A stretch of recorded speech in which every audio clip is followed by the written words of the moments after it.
最近几个月，你是不是也发现身边的外籍游客多了不少？有好几个同学留言提需求，想听商业参考讲讲144小时过境免签政策引发的中国旅游热。那我们就讲讲。事情是这么个事情，2024年开春以后 ，China Travel， 也就是中国旅游这个词条，在境内外社交互联网上都成了流量密码。TikTok 上这个词条视频的相关观看量已经突破了7个亿。谁带火的呢？一批外国旅游博主，有德法的，有美加的，有日韩的，有印度越南的，还有俄罗斯马来西亚的。中国在这2年强调高水平对外开放，开始高调推开144小时过境免签政策，对一批国家开放了单方面免签。一时间，世界各地的旅游爱好者们蜂拥而至，他们一边到处玩，一边拍 Vlog， 用视频展示自己的中国见闻。这些见闻放在中国人眼中都是司空见惯的事情，但在他们眼里就成了震惊体。什么天是蓝的？什么中国城市的街道可以这么干净和安静？什么在中国女生晚上也可以随便出门？什么酒店竟然用机器人送外卖上门？什么又快又稳的高铁？什么无人驾驶的出租车？烤串真好吃，煎饼果子真好吃，肉夹馍真好吃，咪呀咪呀咪呀咪呀。总的来说，第一批博主对中国的第一印象基本是相似的：安全、安静、方便、有未来感、人民友善热情。这些印象总结起来就是中国出乎意料，中国跟媒体告诉我的不一样。对应的，旅游博主们也就把这种充满了预期差的感受做成了 Vlog 的标题，发在了 YouTube、TikTok 等社交媒体上。本来只是正常记录，但没想到这类视频一下子火了。为什么？因为多年来中国的形象在西方主流媒体的口中就没有正面过。这2年我们这边开玩笑说已经摸到了华尔街日报、路透社这类西方主流媒体对中国的报道节奏：135崩溃论、246威胁论，周日休息不提中国。这虽然是开玩笑，但也确实高度总结了欧美同时给中国扣上的2大标签。欧美民众们看得多了，不免产生疑惑：一个正在崩溃的国家是怎么能越来越威胁到我们呢？怎么反而还在新能源汽车和登月领域遥遥领先啊？老说它造成威胁，但俄乌冲突、巴以冲突里，怎么反而总是中国在主张和平？说它对人不好，但中亚和中东为什么跟它越走越近？这些好奇不但旅游博主们有，海外网友也埋在心中。好不容易看见一批有共鸣、不同于主流媒体口径的 Vlog， 人们就怀着好奇心纷纷点击进来观看。一时间，旅游博主们几乎发一条火一条。比如有位名叫 KS Cord 的加拿大博主，在 YouTube 上本来只有1700个粉丝，但他连续发了1个月中国旅游视频后，粉丝数量就近万了。另一对名叫 Two Mad Explorers 的爱尔兰博主，因为发布 China Travel 的视频，不到1个月就涨了4万粉丝。有位启动的早的印度博主叫 Nomadic Tour，2023年上半年就开始拍中国旅游视频，这些视频的平均播放量都在100万以上，远远超过他以前的其他作品。这让旅游博主们意识到，比对着西方媒体口径去呈现中国的真实面貌，能给自己带来巨大的流量红利。而他们的观众当中有一批人，无论是出于向往还是怀疑，也加入了中国旅游的大军，也成了旅游博主。于是这在2024年上半年对中国的入境旅游业带来了巨大流量。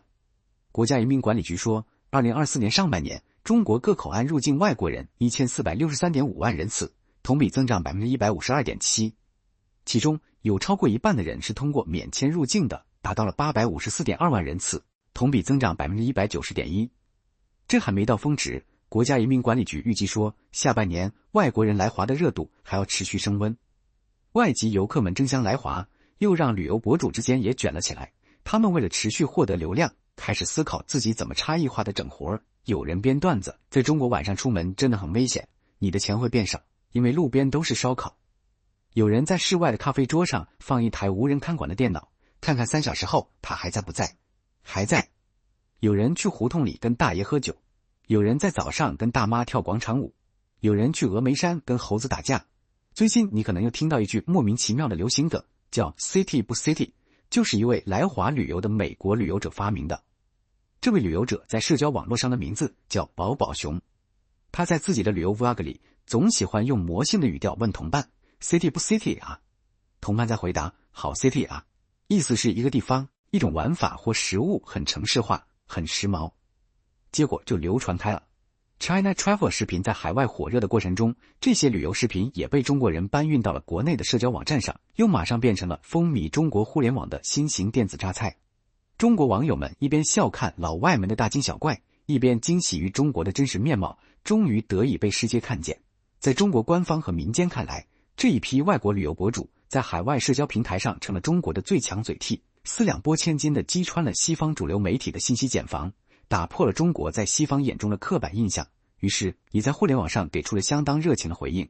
中国网友们拿出了对待欧美娱乐圈明星的热情，开始给旅游博主们起外号，喜欢喝蜜雪冰城的叫蜜雪夫妇，在胡同里跟大爷喝大酒的叫酒仙夫妇，在陌生国度表现得很紧张的叫不安仙人。这让外国旅游博主们又发现了新世界，原来在中国境内自己还能再收获一道流量红利。于是又有一波旅游博主从善如流，在中国的 B 站、小红书和抖音上开了账号，直接跟中国网友交流。